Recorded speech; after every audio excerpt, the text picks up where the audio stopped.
Bom dia, sétimo ano, tudo bem? Quem fala aqui é o professor Itan.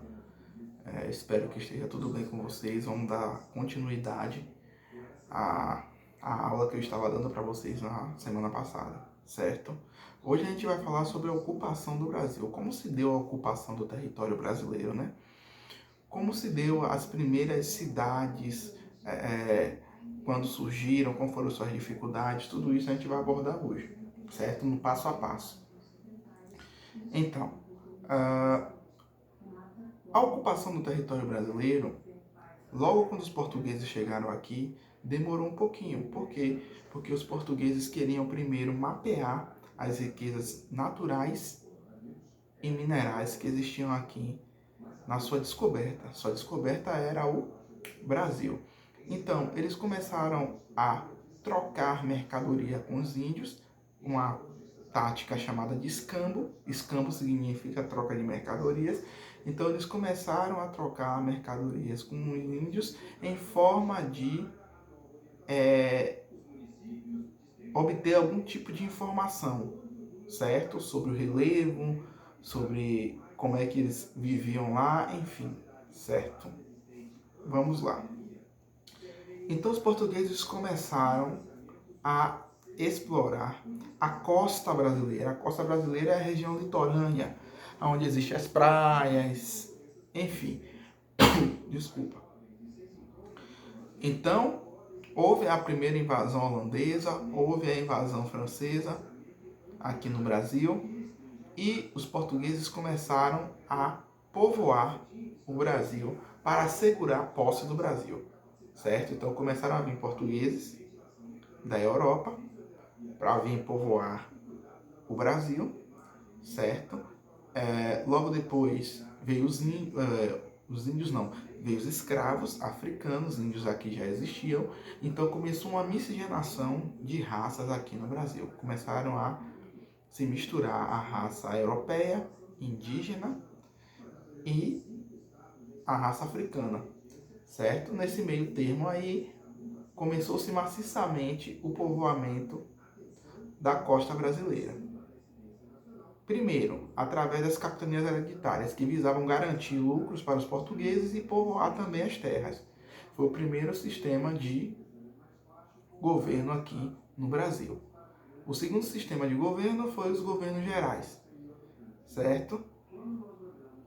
Que tem como destaque o governo de Tomé de Souza, que fundou a cidade de Salvador em 1549, certo? Que se tornaria a capital do Brasil até a vinda de Dom João VI aqui no Brasil, no qual Salvador deixou de ser capital do Brasil e quem era a capital do Brasil era Rio de Janeiro.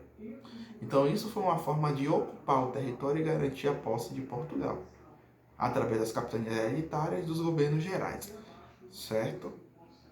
Outra coisa também que eu quero falar com vocês é a questão estreitamente da ocupação só litorânea do Brasil. Por que, que os portugueses só ocupavam o território do litoral do Brasil? Porque eles tinham desconhecimento do que existia além do litoral. Mas, a partir da campanha dos bandeirantes e de outros grupos exploradores, Portugal começou a ter ciência que o Brasil era muito maior do que ele pensava, muito maior do que a costa, certo? Então começaram a explorar o Brasil num processo chamado de exploração de interiorização, ou seja, o interior do Brasil começou a ser explorado, certo? Primeiramente por algumas expedições portuguesas e depois pelos bandeirantes, certo?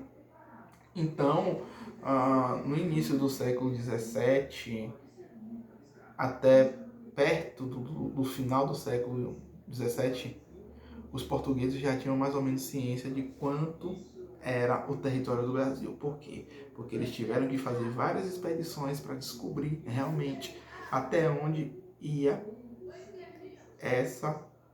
esse território brasileiro, certo?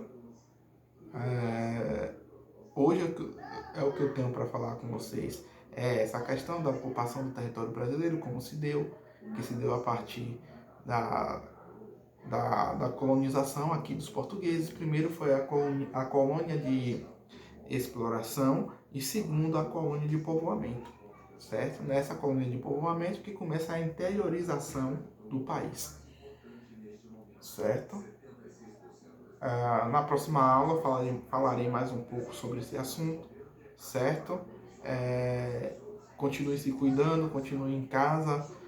Vamos pedir a Deus que tudo isso logo passe e a gente vá logo para a sala de aula, certo? Que é o nosso lugar. As atividades que eu passei semana passada, não estou falando da avaliação de conhecimento, mas sim do módulo que eu passei as páginas. Eu vou estar dando uma sinalização amanhã para vocês. Se tiver alguma coisa errada, eu vou estar falando, certo? Mas isso no PV de cada um. Qualquer dúvida pode tirar comigo a qualquer momento, certo? Só não garanto atender à noite, mas à tarde e amanhã é tranquilo para mim, tá bom? Até mais e fiquem com Deus. Tchau, tchau.